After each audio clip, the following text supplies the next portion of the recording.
Bonjour chers frères et sœurs, je vous salue, vous qui aimez l'histoire. Nous poursuivons la série de vidéos sur le livre des morts des anciens Égyptiens. En fait, c'est un livre qui est tiré des sarcophages en général et qui indique aux défunts ce qu'il faut faire pour ne pas se retrouver dans les enfers. Voilà. Et donc c'est important, parce que quand certains qui attendent le livre des morts, ils pensent que c'est forcément négatif. Non, bien au contraire. Alors, je vais maintenant commenter les chapitres 34, 35, 36 et 37. Voilà, ces chapitres-là ne sont pas trop longs. Alors, je vous les lis. Formule pour que N, c'est-à-dire N Osiris, c'est-à-dire c'est mis pour le défunt, ne soit pas mordu par le serpent dans l'empire des morts. Qu'ils disent, Cobra, je suis la flamme qui brille au front de l'Éternel, le pavois qui porte les dieux, le pavois des plantes. Tiens-toi loin de moi, car je suis Mafdef, c'est-à-dire un hétérou qui a une forme de genette. Son rôle est plutôt celui d'une mangouste chargée d'attaquer les cobras. Alors vous voyez ici que le défunt se défend et se protège du serpent, du cobra. Alors vous qui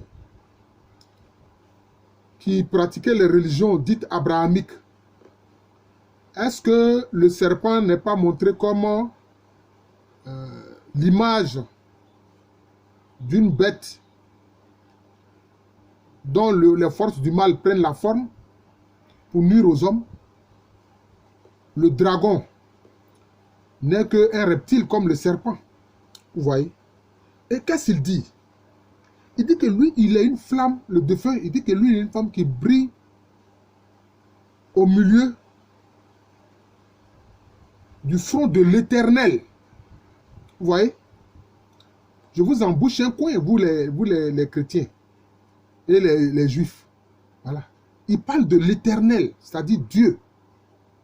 Oui. Donc ce nom-là qui est donné à Dieu dans la Bible, que ce soit depuis les cinq livres, le Pentateuque, jusqu'au, je peux dire, dans tous les psaumes, l'Éternel, voilà que les anciens Égyptiens connaissaient bien l'Éternel. Ils connaissaient ce nom qu'on donne au Créateur. Vous voyez? Il dit que lui là, il a la flamme qui brille au front de l'Éternel. Donc du Dieu Tout-Puissant. Voilà. Et qu'il dit, il est semblable à un hétérou qui prend la forme d'une mangouste. Vous savez que les mangoustes sont très fortes vis-à-vis des serpents. Souvent, quand il y a un combat entre la mangouste et puis le serpent, la mangouste est toujours victorieuse. Vous voyez? Donc c'est cela. Et c'est parce que le serpent ici est représenté comme une force des ténèbres. Vous voyez? Donc, tout ça, on voit bien que ça vient de l'Égypte antique. C'est ce qui fait l'intérêt du commentaire du livre des morts des anciens Égyptiens. Voilà. Formule pour qu'elle ne soit pas mangée par les vers dans l'empire des morts. Ça, c'est le chapitre 35. Qu'ils disent, c'est-à-dire le défunt, l'Osiris N, ô chou, dit le Busirite, et vice-versa, net, porte-coiffe et Hathor, qui ont élevé Osiris, c'est celui qui est susceptible de le manger, qui est susceptible de me manger. Vous voyez, il s'identifie ici à Osiris, à Osir. Voilà. Qui a fait quoi? Qui a bénéficié d'une hétérou net et d'une hétérou Hathor. Hathor souvent est représenté comme une vache avec, je peux dire, une pleine lune entre les cornes. Donc ça dit que ça donne du lait. Ça dit que c'est une vache qui donne du lait, donc qui nourrit. Voilà. Parce que ceux qui sont dans les enfers, dans l'esprit des anciens Égyptiens, ceux-là, ils se nourrissent de leurs propres urines et de leurs propres excréments. Vous voyez? Donc lui, il va bénéficier du lait de Hathor. Vous voyez. Et il dit que c'est celui qui peut manger Osiris qui peut le manger. Or, personne n'a pu manger Osiris. Vous voyez. C'est cela l'intérêt, justement, de ce livre, de cet ouvrage, du livre des morts des anciens Égyptiens. Il dit maintenant, Bark Seken, délivre-moi, libère-moi. Vers sec, disent les plantes Sam, garde-toi des plantes Yaquet. C'est Osiris-ci. Il demande sa tombe. Que les yeux du Dieu aîné des deux rectis, bon, il faut comprendre qu'il s'agit d'un hétérou. Hein. Quand on parle de Dieu, c'est un hétérou.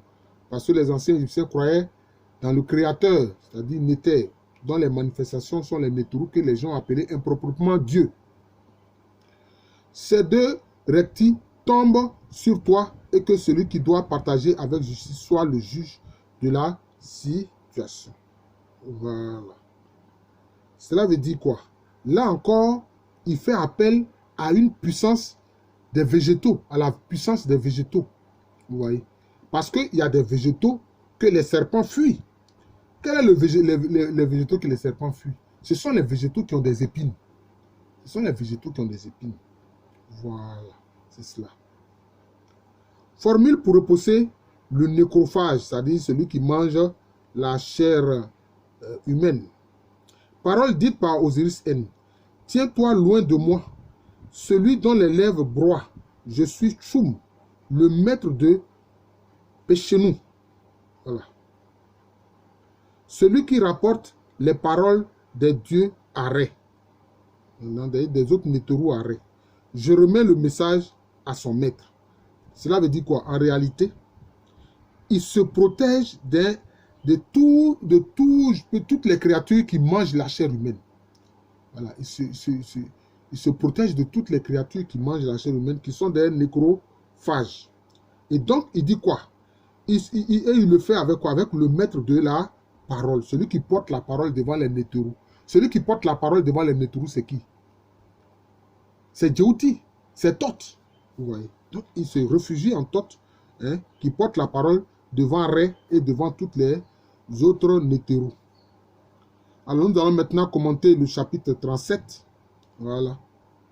Et le dernier que nous commentons donc. Formule pour repousser les deux mérettes.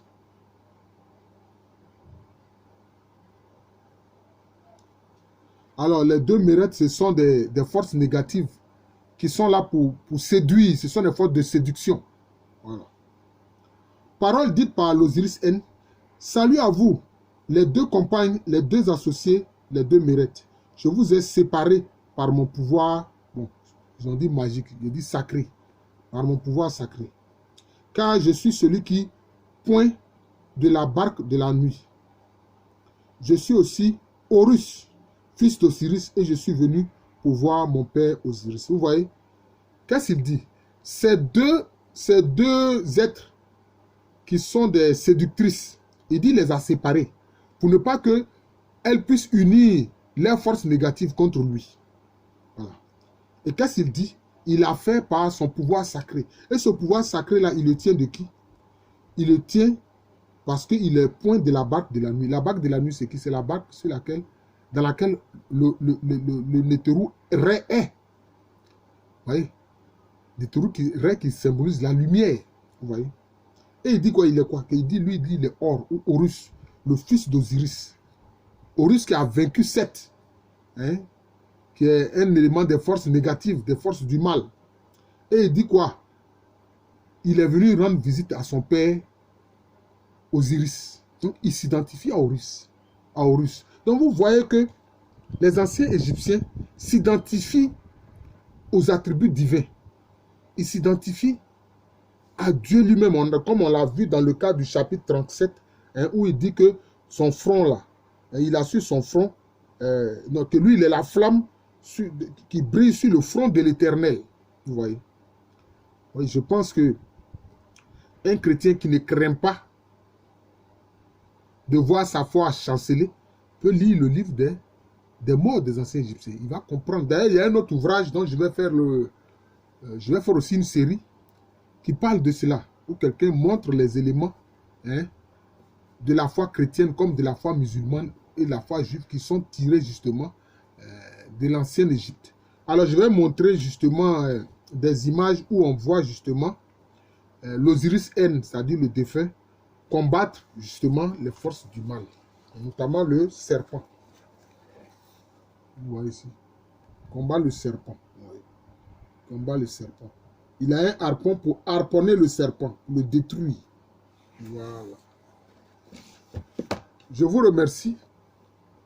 Je suis le professeur Alou Kwame René, professeur titulaire d'histoire à l'université Félix Houphouët-Boigny, université qui est à Abidjan, dans le quartier de Cocody. C'est en Côte d'Ivoire, un pays situé en Afrique de l'Ouest. Merci encore et bonne journée à tous.